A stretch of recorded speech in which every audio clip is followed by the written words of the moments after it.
jelas, semuanya jelas.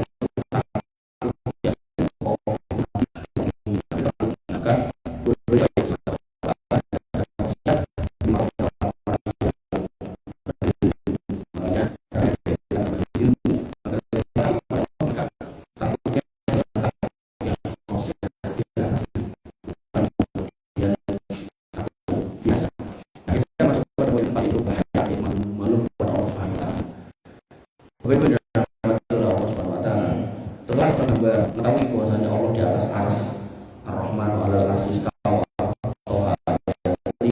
dan ayat semisal itu ada 7. Kemudian telah mengetahui bahwasanya Allah Maha melihat segala sesuatu yang dilakukan berubah. Ayat 14, alam ya'lam melihat, dan Allah melihat semua ucapan yang kita ucapkan.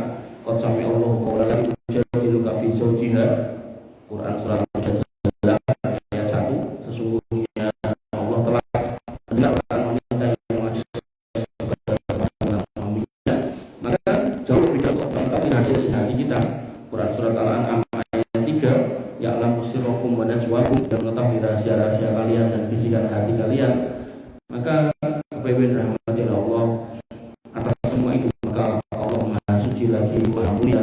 Subhana rabbika rabbil izzati amma yasifun. Maha suci Rabbmu, Rabb yang Maha perkasa dari apa yang mereka sifatkan. Apa yang mereka sifatkan macam-macam. Orang Nasrani seperti Allah Subhanahu wa taala punya anak, maka Maha suci Allah dari punya anak. Ada juga yang kemudian mensifati Allah itu suami dari seseorang, maka Maha suci Allah dari semua sifat-sifat itu. Maka buah dari orang yang mengetahui mengenal Allah dengan baik dan benar adalah ma'rifatullah. Tapi ma'rifatullah mengenal Allah di atas ilmu, bukan yang tidak di atas ilmu. Nanti ada orang yang mengaku ma'rifat Allah menyatu pada diriku katanya, maka tidak seperti itu. Nah, pada level berikutnya, level yang keempat, yaitu al-haya, yaitu rasa malu. Orang yang kenal kepada Allah maka dia akan punya rasa malu. Rasa malu di sini bukan sekedar sifat moral, tapi sebuah kedudukan iman yang mengubah seluruh sikap hamba dalam urusan ibadah, akhlak, dan kehidupan sehari-hari. Sadar tak sholat, mbok kosek izin kamu Gusti Allah, wis ngekei umur dawa, wis ngekei anak putu sehat-sehat. Itu berangkatnya dari situ. Makanya Bapak-Ibu dirahmati Allah Subhanahu wa taala, al-haya berasal dari kata hayya, hayaan, yang artinya menunjukkan menahan diri, enggan, dan hidupnya hati. Yang pertama, al-kafafu wal inkibat. Al-kafafu wal inkibat artinya menahan diri dari merasa terhalang dari melakukan sesuatu yang tidak pantas. Jadi ketika sesuatu tidak pantas dan dia gak mau itu dilihat Allah, maka kalau seseorang itu menahan diri dari melakukan itu, maka dia punya rasa haya, malu. Sehingga sebagian ahli bahasa Arab, Ibnu Manzur dalam Lisanul Arab mengatakan al-haya'u wa al-kafu anil qabih, yaitu usaha seorang hamba menahan diri dari berbuat yang jelek, wal inkibadu amma la yaliqu bil mar'i fi'luhu, dan enggan melakukan sesuatu yang tidak pantas dilakukan oleh seseorang. Malu mosok apa namanya sampun sepuh kok tesih melapar kali ya istri yang bukan mahram, malu gitu. Sehingga nanti dalam sebuah kalimat Nabi SAW mengatakan inna min kalamin nubuwatil ula, dari para nabi dulu itu sudah punya kalimat yang sama yang disampaikan oleh para nabi kepada umatnya, yaitu apa? Idza lam tastahi fasna ma sita, nek gak duwe izin yo kono nglakoni sak karep-karepmu. Ini bukan berarti membiarkan nyuruh mboten, tapi lebih kepada harusnya orang yang punya iman yang benar, yang mengetahui Allah di atas sana mengawasi, melihat, mendengar, sampai urusan isi hati aja tahu, harusnya malu.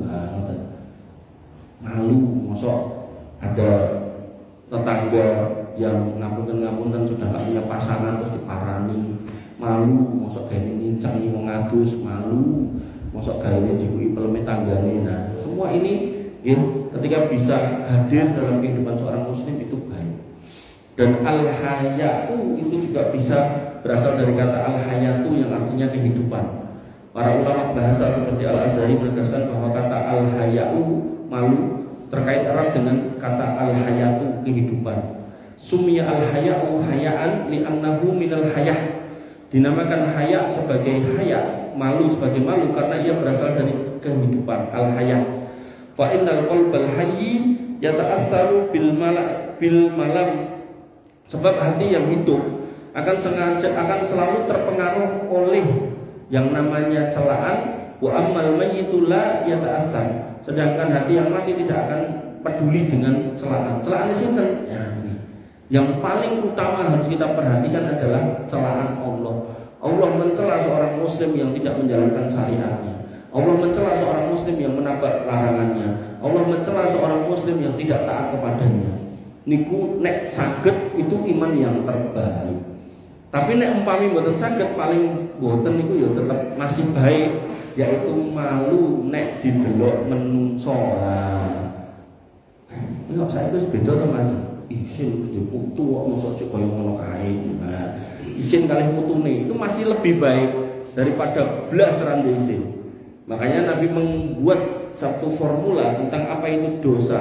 Al ismu mahaka fi nafsika ayat toli'a alaihin nas. Yang namanya dosa itu sebenarnya kita itu punya alarm, yaitu apa? Yang kalau di hati kita itu nopo was-was itu. Mahaka fi nafsika. Bareng lakon ini kok was-was, ora tenang gitu. Misal jenengan yang hatinya masih baik, nah, niki ajeng nyobi, ini memang balik nggih.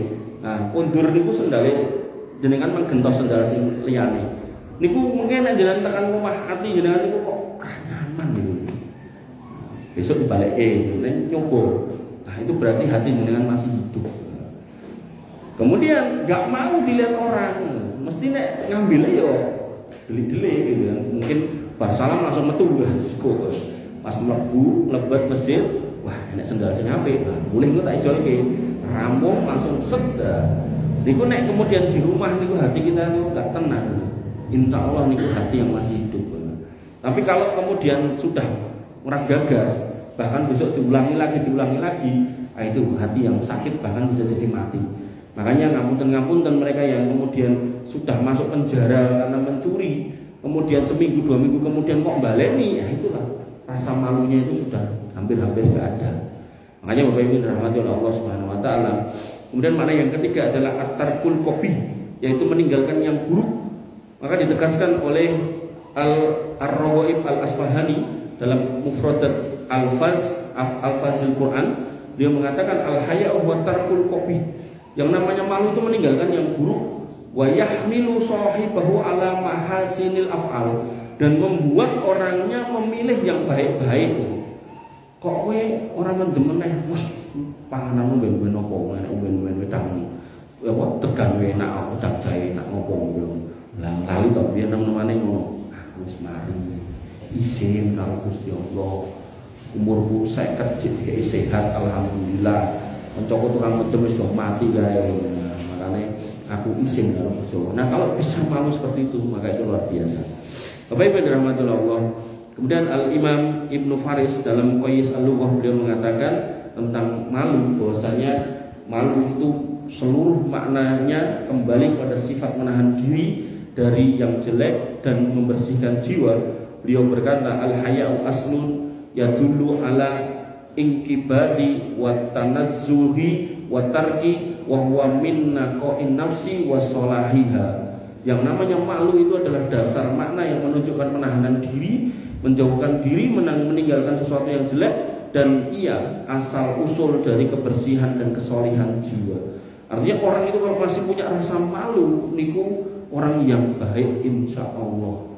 Makanya Bapak Ibu dirahmati oleh Allah Subhanahu Wa Taala, niku secara bahasa, secara istilah Ibnu Qayyim al-Jauziyah mengatakan al-haya huwa al-ibadu nafsi anil qabih wa khurujuha anil tafriti fi haqqi sahibil haq.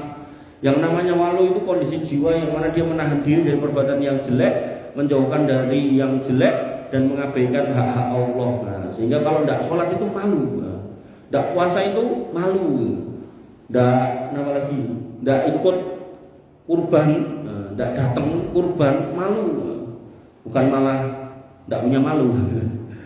Beliau juga menegaskan dalam Madarajus Salikin, al-haya'u mabniun ala ta'dimillah wa ma'rifatih. Yang namanya malu itu akan muncul karena sifat atau jiwa seorang mukmin itu mengagungkan Allah dan merasa tahu kenal dengan Allah. Tadi yang di depan, Allah itu melihat, mengawasi kita. Makanya ketika kita berjalan itu sebenarnya kita mau merenung itu ada takbiran. Sehingga akhir minggu ke tempat yang padat kita malu. Nah,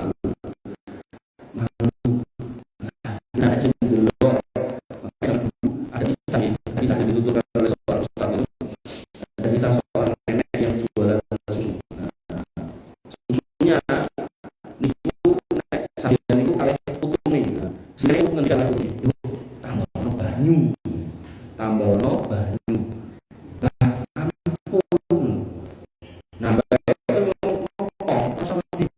zaman itu kok terkenal tegas dan keras kepada mereka yang curang dalam dagang. Nah, bayi ini ngomong-ngomong putune menolak. Kemudian bayi mengatakan, tenang bayi, Umar bin Khattab gak ero. Nah, kemudian cucunya mengatakan,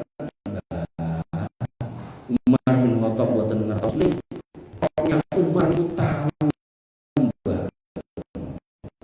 Cara nek cocok dengan tema nikah sih Umar. Nah, Umar itu gaweane niku nek dalu niku melampau bengi kampung. Dan kemudian ketika ada yang ditekan dalam kondisi baik-baik saja, beliau berusaha untuk menyelesaikan. Nah, pas niku kok ada dalil beliau nguping. Niki bukan berarti dalil nguping boleh ya. Beliau nguping sebagai pejabat negara itu boleh. Beliau punya kewenangan. Jadi nguping niku masalahnya tidak boleh. Nanti ada ancaman bakal dicor nganggo timah panas dan akhirat. Nanti titik-titik nguping kan menang salah. Tapi kalau memang petugas negara, misal polisi, tentara, BIN, BAIS, Badan Intelijen Nasional, itu negara, atau mungkin pemimpin ya, kayak Umar bin Khattab, itu punya hak untuk melakukan itu, untuk memastikan kondisi rakyatnya baik-baik aja dan tidak ada ancaman di dalam negara. Nah, beliau nguping. Begitu nguping percakapan yang sangat indah, maka Umar bin Khattab langsung pulang, Pak. Napa, Pak? Membangunkan putranya. Tangi. Enten apa Pak? Nikah. Nikah dalu-dalu mau saiki. Kali sinten kae enek cah solihah cobi.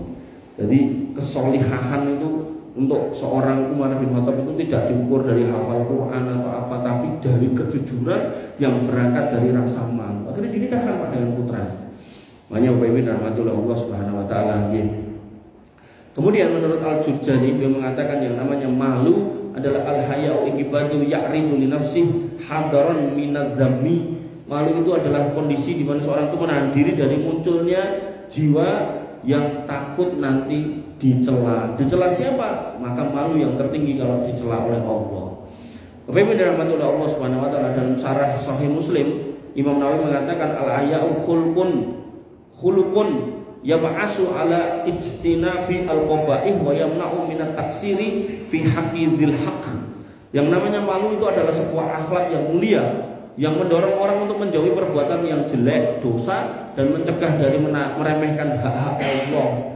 Malas sholat itu orang muslim harusnya malu. Nopo mulai kok nganti nggak sholat? Tadi pagi itu teman saya itu bilang, kemarin nenek mau depak Solo mas, ceramah dia nyebutkin ngomongnya ada penelitian. Ini aku mau coba penelitian. Ngomongnya ada penelitian ini, mau lanang-lanang sing nikah di Solo itu yang sholat komplit, gak bolong-bolong, cuma 10% ya. Makanya setiap tahun perceraian kata. Kenapa? Karena setan itu punya bala tentara yang diputus setiap hari, dan prestasi terhebat terbesar anak buah setan itu kalau bisa menceraikan orang nikah. Nah, mudahnya orang bercerai karena bentengnya rapuh, dan benteng terkuat seorang muslim menghadapi syaitan adalah sholat. Orang Islam kalau sudah tidak mau sholat itu corok benteng itu kudune benteng kokoh nih, malah niku ngapunten gede gitu. Nah, ojo kok diseruduk, disuruh ngoten ambruk. Makanya Bapak Ibu dirahmati Allah, orang kalau sudah tidak sholat itu fitnah itu macam-macam. Sing duwin, sing bodoh, sing kemudian ngapunten kiai sanes, pihak ketiga, keempat, kelima gitu. Maka semua berpotensi menjadi pemicu perceraian. Dari ribuan Pak, setiap kota kabupaten itu hampir ribuan. Bahkan ada kayak Klaten, kemudian Sragen 1.500 kasus setahun. Makanya Bapak Ibu dirahmati Allah Subhanahu wa taala, itu sebuah dinamika yang harus dengan pahami prosesnya. Kenapa ada kayak gitu? Makanya jenengan kan diberling kalau menikahkan putra putri jenengan, yang pertama solihkan putra putri jenengan sehingga nanti akan dipertemukan dengan jodoh yang solih. Itu yang namanya sekufu. Nah, sekufu itu yang selevel, bukan soal urusan dunia, tapi soal kualitas keagamaan. Tadi pagi-pagi ada teman juga ya, pimpinan malahan. Nah, itu datang ke saya dan ngomong, wah mas aku sedih, tapi pun om saya meninggal. Nah, om jenengan Islam, orang non Muslim, rasa sedih sudah meninggal. Terus cerita tentang dirinya. Aku ki yo mualaf lho Mas, nggih. Nah terus niku garwanipun yo bojoku kae yo Islam ning lagi ajaran, berarti niku sekufu. Dipertemukan orang yang baru masuk Islam dengan baru belajar dengan orang Islam yang lama nggak belajar tapi baru mau belajar. Ya akhirnya sudah berumah tangga puluhan tahun, alhamdulillah. Makanya Bapak Ibu dirahmati Allah Subhanahu wa taala, ada orang yang sekufu, ya SMA pacaran terus nikah gitu kan. Terus yang satunya kerja, yang perempuannya di rumah Bapak ini putrane. Nah, kerjane teng Jakarta, sing garwane teng Tangerang. Lah, muliye niku nang macet nek sonten. Garwane sing kakung niki pilih mandek teng masjid dan pengawasan. Dan itu terjadi bertahun-tahun. Akhirnya nopo? Sing kakung merasa luwih soleh timbang sing wedok. Terus ketika nane kula, bojoku ora soleh tak ngono. Lah pripun terusan? Tak pegat wae nggih, usik. Ngene nemu kapan ini nemu? Sing ketemu kapan? Aku mantanku SMA mbiyen. Berarti kan yo jane mulainya yo jane sekufu. Nah, saiki pertanyaan saya, kok bisa beda? Jenengan merasa di depan iki di belakang. Nah, aku kerep ngaji kok nek mendina ngaji. Daerah tau ngaji ning usik. Jenengan kok ngaji kono ora piye? Lah, aku tak nek kok kantor meh mulih macet aku mampir masjid ngaji. Terus karo ning omah orang ngaji. Nah, ning omah ngurusi apa? Ngurusi anak sapa? Anak saya. Loh, berarti jenengan sing peru. Kok peru piran? Loh, tugas seorang kepala keluarga itu bukan cuma mencukupi nafkah, tapi juga mencukupi soal ilmu agama. Berarti nek jenengan bareng ngaji kae, nah, ajarilah istrinya, jangan merasa baik sendiri, enggak bener kayak gitu. Sok ngono ta, dan tahu wis tidak percaya. Nah ya Bapak dirahmati Allah Subhanahu wa taala. Maka para fuqaha menyimpulkan Ibnu Rajab Al-Hambali tentang malu, yaitu ru'yatun ni'amillah wa taksirin nafs qofan fayan tuju anhu inkisaru yamna'u minal ma'asi. Yaitu seorang muslim yang punya rasa malu kepada Allah itu akan memandang besar nikmat Allah. Sudah dikasih hidup, sudah dikasih iman, sudah dikasih keluarga, sudah dikasih kerjaan. Ngapunten mungkin ada di antara jenengan yang sudah dikasih pensiunan, ya kan? Pensiunan kan rangopo-ngopo nunggu tanggal dapat gitu kan. Nah, maka seorang yang punya rasa malu besar kepada Allah akan memandang nikmat Allah itu besar, walaupun itu sekecil apapun itu besar, dan melihat banyaknya kekurangan pada dirinya. Allah sudah kasih jenengan hidup, napas gak bayar, kasih lidah yang bisa ngecap enak, jenengan gak diminta tagihan apapun, maka kita akan melihat diri kita itu banyak kekurangan, sehingga dari situ kita akan merendahkan diri dan mencegah diri dari bermaksiat. Itu menurut Ibnu Rajab Al-Hambali. Bapak Ibu dirahmati oleh Allah Subhanahu wa taala, sehingga kalau kemudian disimpulkan maka ada pengagungan kepada Allah, merasa selalu diawasi Allah. Dengan sebab itu kita meninggalkan maksiat, kemudian sadar diri akan nikmat yang besar dari Allah dan menyadari banyak kekurangan dan kerendahan kita. Kan sholat 5 menit udah di recording dari 2 menit. Sampai enten istilahnya kencang lo nggak bikin istilah. Oh anakku tak kon sholat begitu melengos terus rampung. Sholat tanggal atau rakaat enak Indonesia yang kayak gitu ya harus kita evaluasi. Jangan sampai kita di rumah sholatnya cepet tapi kemudian di masjid sholatnya khusyuk lah. Ini nanti jatuhnya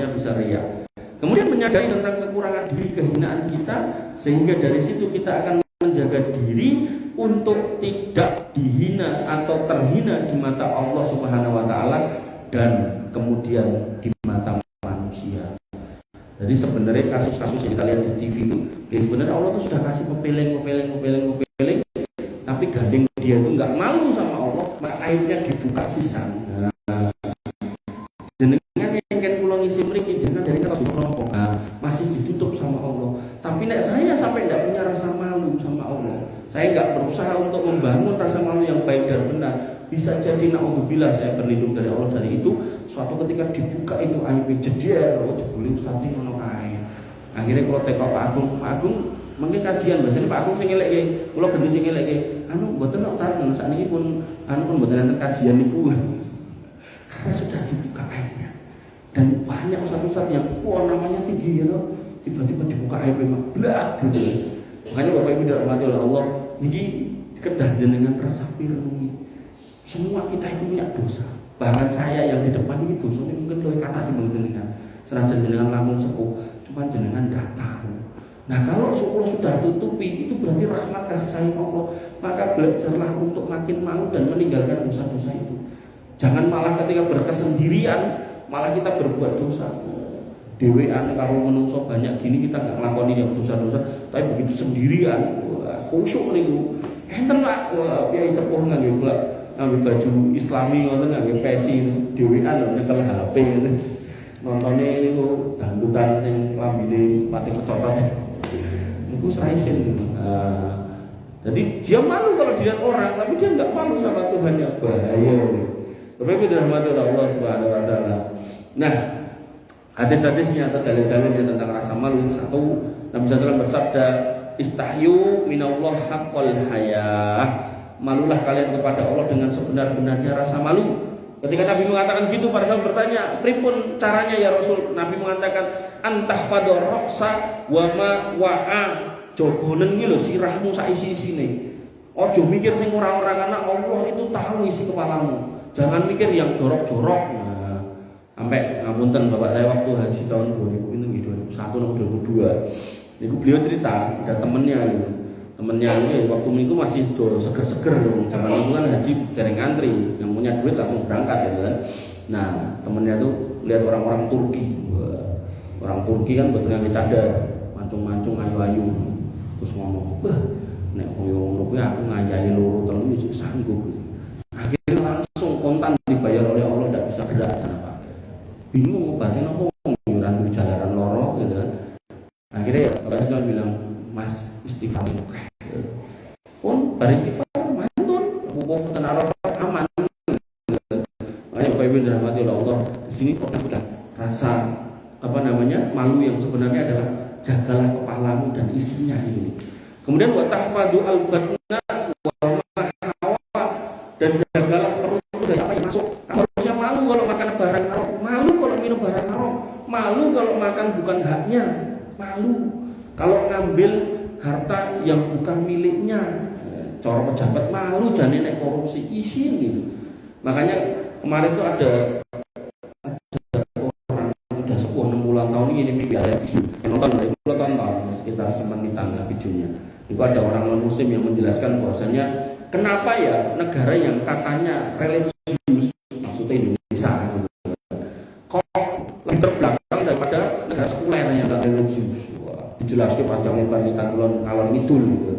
Nah, maka kalau meninggal ini membuyutan, terus ditanya, menurut pendapat dengan gimana Mas? Saya bilang, niku klentu, itu pendapatnya orang kafir. Nah, terus sebenarnya lagi majuan itu ada kita itu tidak mau melakukannya.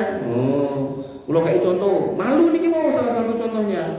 Kita tidak malu untuk korupsi, kita tidak malu bahkan pakai baju orang di dada-dada, dipoto jenginang ini gitu kan sebagai bentuk ekspresi nggak malu gitu kan.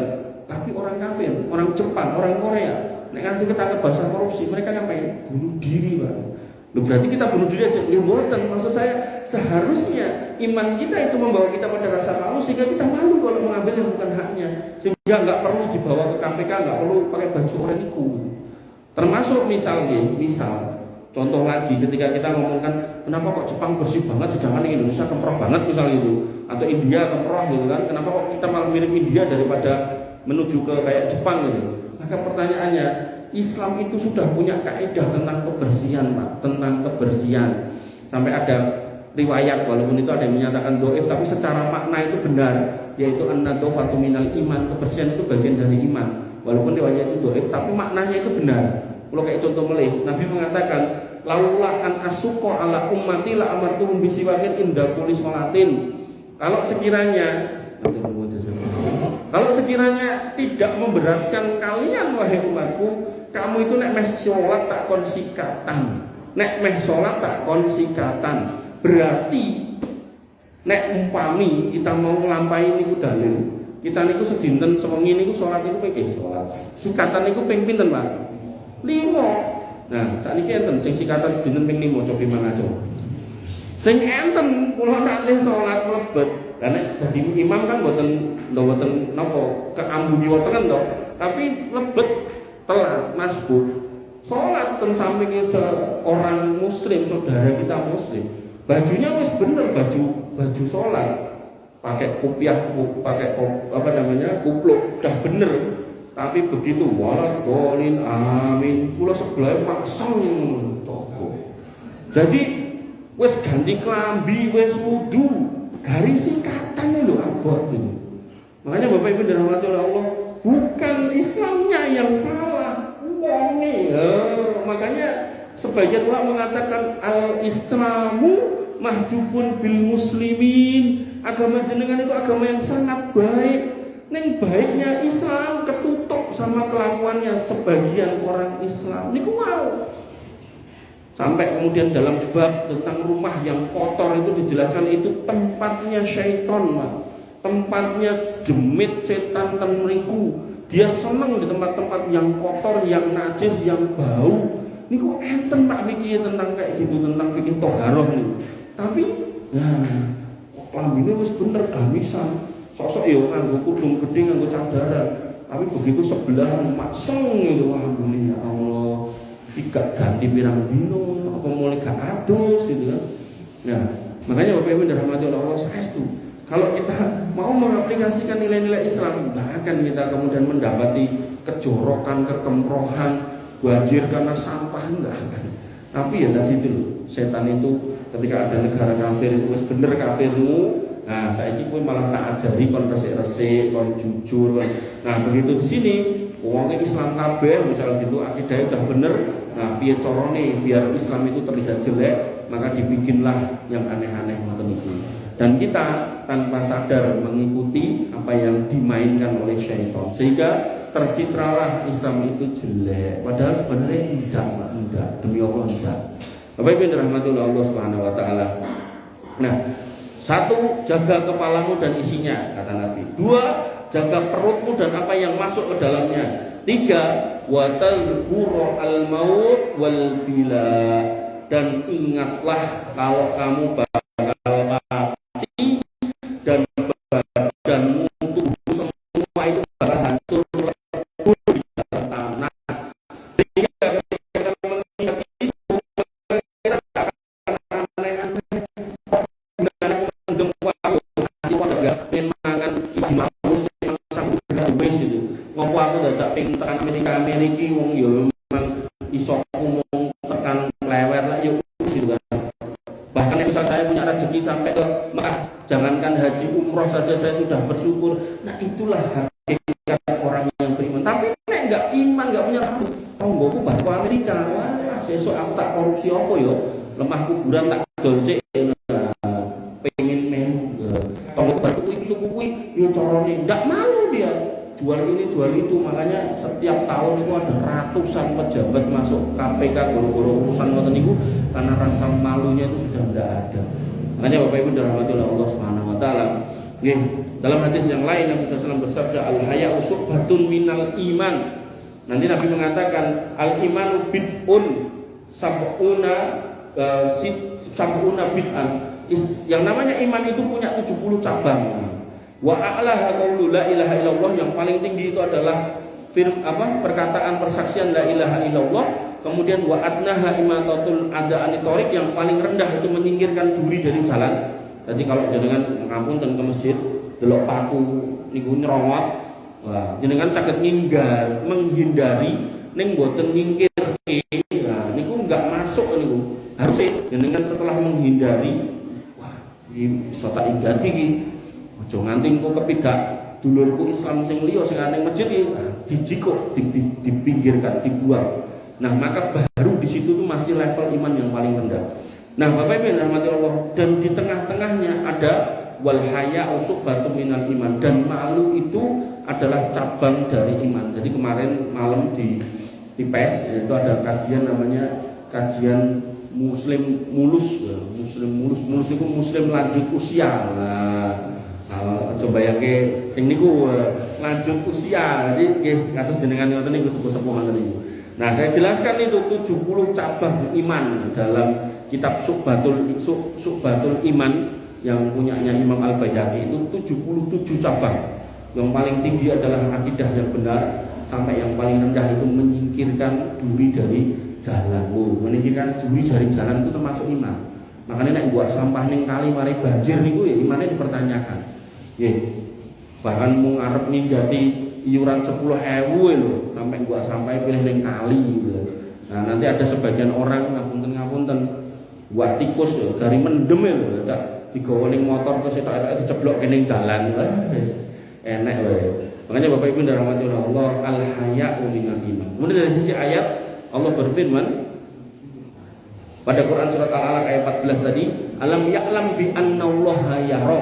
Tidakkah ia tahu bahwa Allah itu melihat? Maksudnya kata, nek Allah itu melihat kamu, mbok yo kowe iki isin gitu loh. Isin nek kamu tuh nyedaki wanita yang bukan mahrammu, isin kalau kamu tuh mengambil yang bukan milikmu, isin kalau kamu tuh mendolimi wargamu, masyarakatmu, isin kalau kamu punya orang tua enggak kamu jaga. Banyak apa? Makanya itu nanti bagian dari cabang-cabang iman. Bapak Ibu dirahmati oleh Allah Subhanahu wa taala, maka inilah akar malu, yaitu mengetahui bahwa Allah melihat kita. Sehingga rasa malu lahir dari kesadaran bahwa Allah tahu apa yang kita lihat, Allah tahu apa yang kita pikirkan, dan bahkan maksiat hati pun Allah tahu. Maka karena Allah tahu, maka kita harusnya malu, jangan sampai melakukan hal-hal yang tercela di mata Allah Subhanahu wa taala. Nah, lalu apa hubungannya malu dengan ma'rifatullah? Muraqabah itu merasa diawasi Allah, khosyah itu takut karena punya ilmu. Maka yang namanya al-haya atau malu itu yaitu malu karena punya rasa atau merasa Allah itu dekat dan mengagungkan Allah. Nah, karena jadi berarti gini, misalnya ini suatu ruangan gitu, terus tiba-tiba tidak ada siapa-siapa kecuali jenengan. Nah, terus ada duit 100.000. Niku nek orang punya rasa malu sama Allah, nek emang bukan miliknya nggak akan diambil. Tapi sebagian kita niku bukan malu sama Allah, nek malu sama manusia. Celingak-celinguk, nek CCTV ini pura yo, nah, gitu. Begitu enek, wah kayak orang warok nggak mau ngambil. Tapi kalau nggak ada sikat, padahal sama yang punya rumah CCTV ini didelekin di piala niku kan misal, wah tetap ponakan Pak. Makanya kasus yang kemarin itu ada suami istri, anaknya 2 perempuan. Niku istrinya ditusuk 10 kali mati, gitu kan. Terus yang difitnah anaknya yang kecil yang umur 12 tahun, gitu kan. Sama polisi langsung diamankan, sok anak 12 tahun katanya mboke nanti dicoblosi nganti peng 10. Dan apa niku?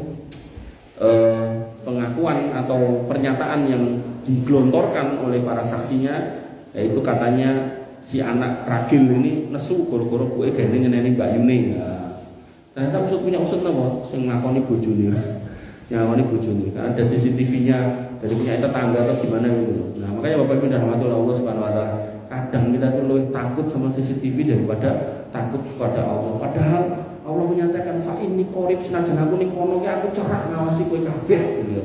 Nah, sehingga relasinya, urutannya kita mengenal Allah, maka kita sadar bahwa Allah itu melihat kita, sehingga muncul rasa takut kepada diri kita. Akhirnya dalam hidup kita punya rasa malu. Nah, rasa malu inilah yang kemudian merupakan gabungan dari ilmu dan iman.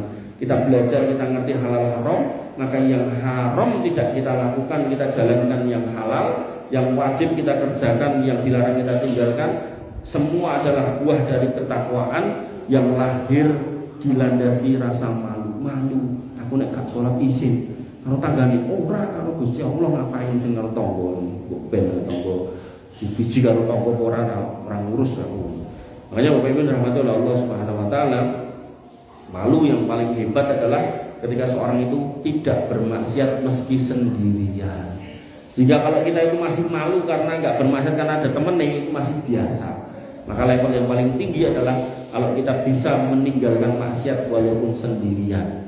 Kemudian yang kedua, malu kalau kita meninggalkan ibadah karena Allah, bukan karena yang lain. Allah Subhanahu wa taala berfirman pada Quran surat Al-Baqarah ayat 21, ya ayyuhan nasu ubudu rabbakum alladzi khalaqakum wal ladzina min qablikum la'allakum tattaqun. Hei manusia, sembahlah Rabb kalian yang telah menciptakan kalian dan orang sembahnya adalah takwa. Di sini Allah mengklaim itu urip dan semua kehidupan nikmat yang ada. Sejak lahir dari dalam kandungan ibumu kamu enggak ngapa-ngapain, tak ada mencukupi, kemudian bisa lahir, bisa besar sampai menua, punya anak cucu, punya keturunan, punya rumah, bahkan punya istana nek perlu. Maka harusnya kamu itu malu nek enggak beribadah sudah dikasih nikmat sebanyak itu. Nah, dan yang ketiga, malu untuk mengeluh berlebihan. Punya masalah sithik ngeluh, punya masalah sithik ngeluh, titik ngeluh, nek ngeluh ora mung sithik gitu kan. Maka Allah Subhanahu wa taala menyebutkan pada surat Ibrahim ayat 34, wa in ta'udu nikmatallahi la tuhsuha. Nek kamu mau menghitung nikmat Allah, kamu tidak sanggup ngitung. Karena kamu tidak sanggup ngitung, umpama ada kekurangan-kekurangan. Namanya orang ngeluh itu kan mungkin karena ada yang hilang, ada yang kurang gitu kan. Pengen makan ayam, tidak punya duit buat beli ayam. Tidak bisa beli ayam, tapi kan pernah makan ayam. Atau mungkin masih bisa goreng telurnya. Atau mungkin masih bisa makan yang lain gitu kan. Maka ketika mendapatkan musibah, kemudian kita di situ hati kita berubah karena Allah berubah. Dan nikmat Allah itu banyak, kalau kita menghitung itu tidak cukup kalkulator komputer untuk menghitungnya. Maka Bapak Ibu dirahmati Allah, terkadang ada yang luput dari diri kita, terkadang ada yang berhasil kita kerjakan, maka yakinlah semua itu sudah ada tulisannya. Sehingga ar-ridho bil qadha, meridhoi, merelakan hidup kita terjadi sesuai perjalanan yang Allah sudah tuliskan, maka di situ bagian dari keimanan. Sehingga hikmah dari mengimani takdir dikaila ta'sawala mafatakum bala tafrahu bima atakum. Jangan sampai kalau jenengan sudah merencanakan terus luput, jenengan putus asa, jangan. Ini kita nom-nom udah putus asa, mencolot-colot kertek nyawan, mencolot saking gedung UIN Solo, mencolot saking gedungnya Grand Mall, gitu kan. Semua kena kekecewaan, pengen sesuatu nggak tercapai, dan itu tanam kabeh. Nah, kemudian yang kedua, wala tafrahu bima atakum, jenengan merencana kok berhasil, maka jangan sombong. Kenapa? Karena semua sudah Allah gariskan bakal terjadi. Sehingga Bapak Ibu dirahmati oleh Allah Subhanahu wa taala, maka malu yang ketiga tadi yaitu tidak mengeluh ketika ada cobaan, sabar. Kemudian yang keempat, malu menggunakan anggota tubuh untuk berdosa, berbuat dosa. Diriwayatkan ya, sebuah wasiat Nabi kepada Ibnu Umar, beliau SAW bersabda, istahyau minallah haqqal hayah.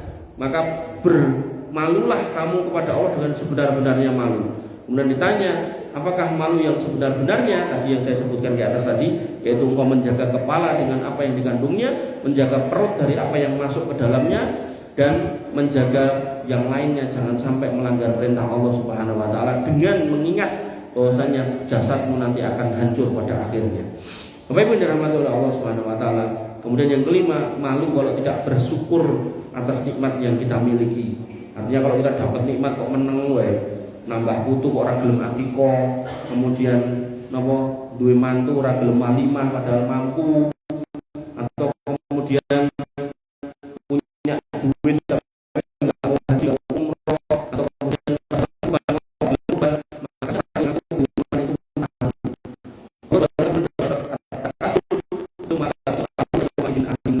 kemudian pada hari nanti kalian akan dapat semua nikmat yang sudah Allah berikan. Ora itu 10 juta ya orang untuk kudus megah, pokoke ra isin kalau sing ngekeki.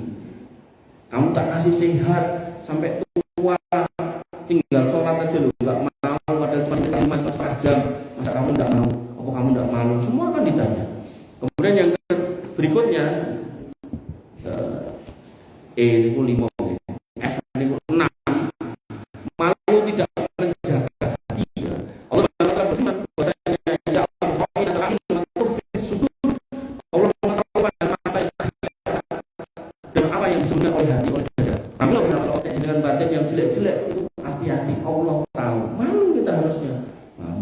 misal wah kayak berkat batin masalah ini kayak indok bisulan malu ini masih atau kemudian apa lah misal kita punya pasangan lalayo ada kekurangan terus itu masih alhamdulillah punya pasangan Pak.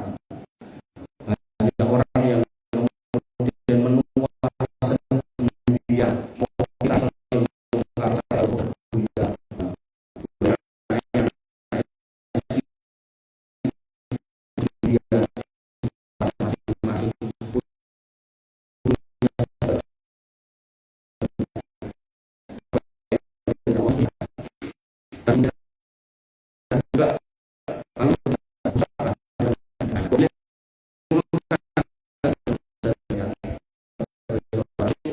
kita juga harus memilih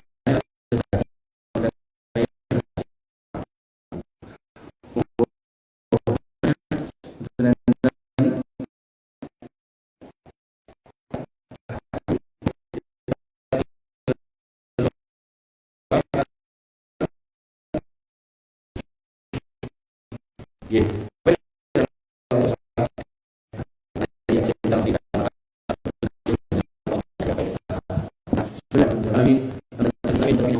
tidak ya Rabbana lakal hamdu kama yanbaghi li jalalika wa adimi sultanik rabbana lakal hamdu anta nurus samawati wal ardi wa man fina wal hamdu la ilaha illa anta subhanaka kunna minadh dhalimin wa illam taghfir lana wa tarhamna lanakunanna minal khasirin Allahumma ighfir lil muslimina wal muslimat wal mu'minina wal mu'minat al ahya'i minhum wal amwat innaka sami'un qaribun mujibud da'wati ya rabbana zalamna anfusana wa illam taghfir lana wa tarhamna lanakunanna minal khasirin rabbana